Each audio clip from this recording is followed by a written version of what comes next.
So this is a new statement from Keir Starmer. A week ago, we awoke to the unimaginable and heartbreaking news of terrorist attacks on Israel from Gaza by Hamas. In the days that have followed, we have heard horrific stories of the murder and mutilation of men, women, and children, along with the horror of hostage-taking. Israel has the right, indeed the duty, to defend itself and rescue these hostages. Responsibility for what has happened sits with the terrorists of Hamas, and we repeat our calls for Hamas to release all hostages.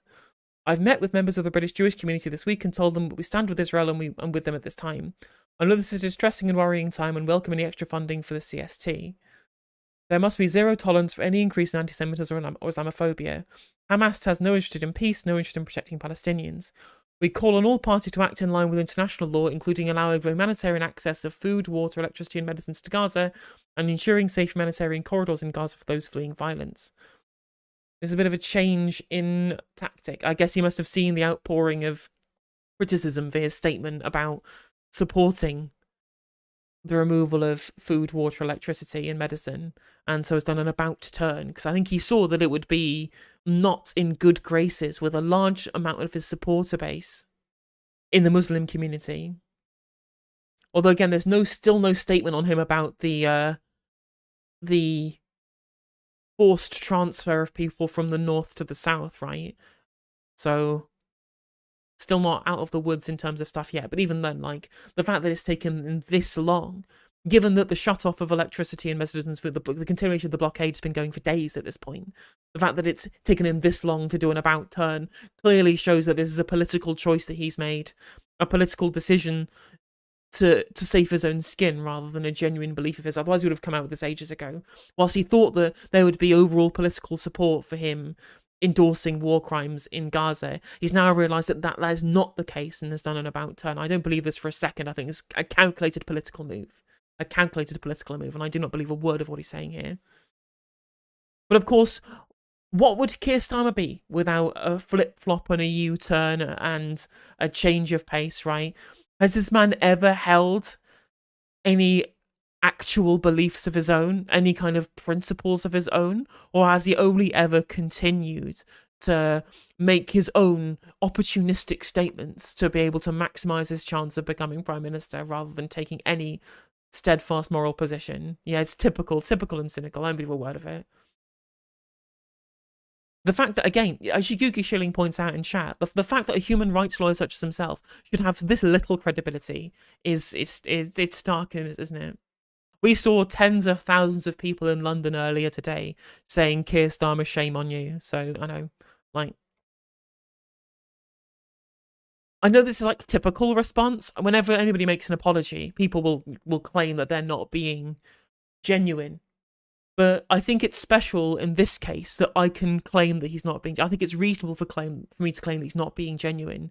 When he is a human rights lawyer, he should know what is not and is not against international law. And it's taken him this long to repudiate his earlier statements. Again, I don't believe a fucking word of it. Do not believe a single word of it. Of course he doesn't care at all.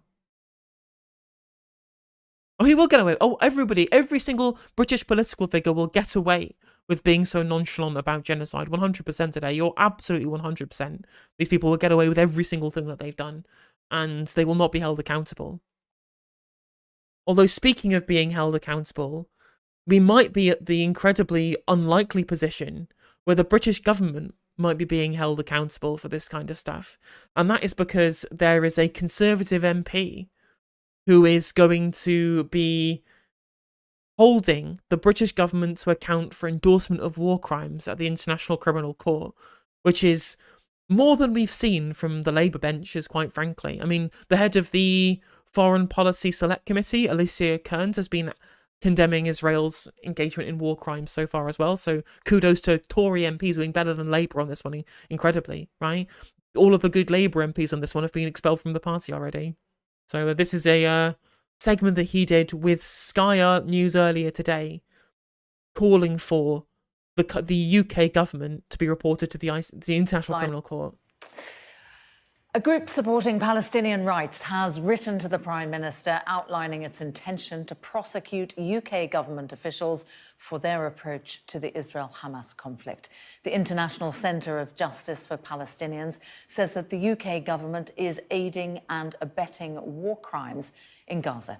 Well, we can speak now to their co-director, Crispin Blunt, an MP and former chair of the Commons Foreign Affairs Committee. Very good morning to you, Mr. Blunt. This is an unusual position, isn't it, for you to be in, to be writing to the Prime Minister and saying you could be complicit in war crimes. Well, it's the Prime Minister of whom You'd never get this in the Labour Party. The Labour Party would never do this. You criticise the leadership, instant expulsion, gone. Do not pass go, do not collect £200, right? It just shows that the Labour right are just as bad as the Conservative Party. Just as bad. They're all part of the same group of people, the same ideology, the same deference to the imperial interest. There are very few differences between the Labour right and the Conservative Party. The fact that we have major Tory MPs, right? Alicia Kearns, literally head of the Foreign Policy Select Committee, coming out and absolutely condemning the Israeli government for engaging in war crimes. Crispin Blunt here, taking his own party, his own leadership, his own government to the International Criminal Court. This is something you'd never get on the Labour benches at all, ever. This would never happen. It also shows how weak Sunak is, that not too many Tories disagree with the current political position, yeah. But, I mean, fair play to the guy for what he's doing and what he's saying here. And this is not red team versus blue team. It was never red team versus blue team, chat. How many times do we have to talk about this ridiculous us versus them narrative where it's the good team on the red team and it's the bad guys on the blue team? Don't get me wrong, right? I still think that all Tories are bad, right? But some are worse than others, and the Labour right are just as bad as huge swathes of the Tories are as well, right? It's about morality against immorality. And Crispin Blunt is doing more than most Labour MPs right now. I'm an enthusiastic supporter. And I'm not entirely sure that my colleagues have quite grasped the legal peril that they are in or fully understand the international law in this area. You can't encourage powers to commit war crimes, or indeed, if the United Kingdom is not, as other members of the international community ought to be, pointing out to the Israelis that their actions are breaches of international law, breaches of the fundamental settlement that followed the Second World War, in detail, and what we're seeing on the television, but the forcible transfer of all those people is a direct breach of war crimes. Everyone must act to restrain. Actually, that's a good point as well from Set the Shallow in chat, that Hamza Yusuf didn't even get a response when he wrote to James Cleverly and Rishi Sunak about the fact that he literally has family members trapped in Gaza. Have you spoken to the Prime Minister about it? Have you asked him to help? No, I have written to James Cleverly, and although I have had a junior Foreign Office Minister, Lord Ahmed, be in touch, and I was grateful for his assistance. I'm disappointed, I have to say, that James Cleverly himself hasn't been in touch, because we've told him there's 2 UK citizens. I mean, he was in Israel, he was not necessarily far away from Gaza. I'm not suggesting he would have gone, but he could have clearly picked up the phone to give me an assurance that they are working day and night to get those 2 UK citizens out of Gaza. How shameful of this government, how absolutely downright disgusting from this government not to reach out to their own opposite number in Scotland at the time at which their own family are trapped in an ongoing engagement of war crimes currently by another state. How downright deplorable from the current Conservative government. His mother and father-in-law, yeah. People, if you know it's going to happen. Well, the government has said that they support Israel's right to defend itself. Of course, but it must be within international law. Okay, so where is the complicity here on the part? Because if you know that a party is going to commit a war crime, and this forcible transfer of people is a precise breach of one of the statutes that governs international law and all states in this area, then you are making yourself complicit. And as international law has developed in this area, the fact of being complicit makes you equally guilty to the party carrying out the crime. And this is really this is now the last defence for Palestinians in this situation, is that international law will then begin to operate, make international leaders conscious of their duties under international law, and the fact that in the end, they can't ignore it. And they ought to be acting to restrain our ally from taking actions that are breaches of international law. So that is what you're warning the Prime Minister, that you're saying that is what he and other government ministers... Well, it goes beyond. And the opposition, the whole British political class, with some kind of scant levels of dissent on the sidelines from the backbenches, right? At least in the kind of major parties in this country, are absolutely giving a blank check for this stuff to happen. Sending our warships across into the Mediterranean to be able to have an excellent view of the continuing genocide as it happens. That with our entire political class is at the moment culpable for their lack of condemnation of war crimes, and in some cases, when their response to what will happen, what will you do, what will you say, what is your response if Israel start committing war crimes, their one response is, I believe Israel has the right to defend itself. That is tacit endorsement of war crimes as far as I'm concerned. And if you're saying in response, they have that right, which is literally what Keir Starmer said, in response was they have that right, then that is, you are endorsing, and as Crispin Blunt has put right here, it's an encouragement of war crimes as far as I am concerned. That is my interpretation of that. And I think that it is absolutely right for Crispin Blunt to pass this information on to the International Criminal Court to see what they want to do in response. Yeah, it's literally like being an accessory to murder, 100%. I mean, they're using our weapons to do it. I mean, it goes beyond government ministers. Indeed, any politician who is then egging Israel on to breach international law and support Israel in the conduct of this operation. Of course, our hearts will go out to the state of Israel and the people there for the appalling atrocity committed on it. But what we're not allowed to do is witness one crime being piled on with another, which is simply going to make the situation worse, but it's also fundamentally wrong. So what are you... Has the Green Party said anything? Samuel Andretti in YouTube chat? Yes, they have called for de-escalation as far as possible, as far as I'm aware. I did retweet what they put out about what's going on. Let me find it. Yeah, this was a statement by Carla Denyer. The Green Party remains horrified by Hamas's attacks on civilians in Israel. Nothing can justify it. Hostages must be released. The UK and the international community must urgently call for both restraint and an end to violence. Destroying Gaza will not end the conflict. It will perpetuate the violence for years to come while risking a broader regional conflict. To isolate the extremists and find the lasting peace, the only option is a political solution based upon the end of the occupation. Well, at least there's one party that's got the right line on this.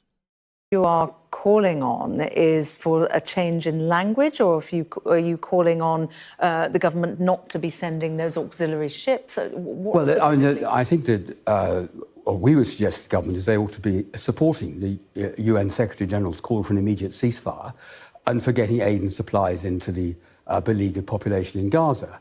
And that needs to be the first action. This has got to stop because if you, in response to the atrocity of last Saturday, if the response is simply an illegal atrocity that is even worse in scale, where does this lead? And that's why international law is cast the way it is. And it's very specific about the actions required and the responsibilities engaged. And that's not just the responsibilities of the actors in the action itself. It's actually those who are encouraging them. In Israel's case, Israel has had a deal of exceptionalism and impunity from international law for a very long time now. In the interest of... Yeah, this is not recent development, this impunity they've been allowed to act with is not a recent development. It has been given a green light by Western governments for years. Us all, and indeed Israel itself. That needs to stop. Very complicated legal arguments. Crispin Blunt, thank you very much indeed for explaining that to us. Well, we finally have found the good Tory, chat. They finally appeared. And, I will say it. I will absolutely say it. This is, again, when you look at the political landscape in this country, There are plenty of shades of grey around in the political landscape of this country. And, kudos to Crispin. He's come out and he's literally thrown his own party under the bus in the benefit of the international community, which quite frankly is astounding. Absolutely astounding from a Conservative party so used to never breaking ranks on anything. For him to come out and explicitly risk his own political career by referring his own prime minister, his own party leader, his own party in government to the International Criminal Court for encouragement of war crimes is a bold, incredibly bold act, and I absolutely will respect that. You sometimes find allies in unexpected places. Well, I mean, I found there's one of the greatest allies in Parliament for the transgender community is Caroline Nokes, also a Tory. Caroline Nokes is far more pro-trans than most people on either side of the House, and she's done really good work scrutinising and castigating the EHRC in Parliament because she's the head of the Women and Equality Select Committee, and she's done really great work in not just being pro-trans, but also in using her political power to undermine the partisan nature of the current leadership of the Equality and Human Rights Commission. She did really good questioning of Kishwa Falconer in the Women and Equality Select Committee. Plenty of shades of red, as in blood red in British politics. True. I mean, we all saw the blood that was spilled on, or the fake blood that was spilled on BBC House this afternoon, or this morning even, as well it should. How many lives will be lost before these so-called Western leaders deem it politic to call for a ceasefire? All of the Gazans. I'm sorry to say this, David, but the amount of lives that will have to be lost before the Western leaders deem it politically reasonable to call a ceasefire will be until every single Gazan is gone. Whether they leave the region or whether they die, that will be the only time at which a ceasefire gets called by the West.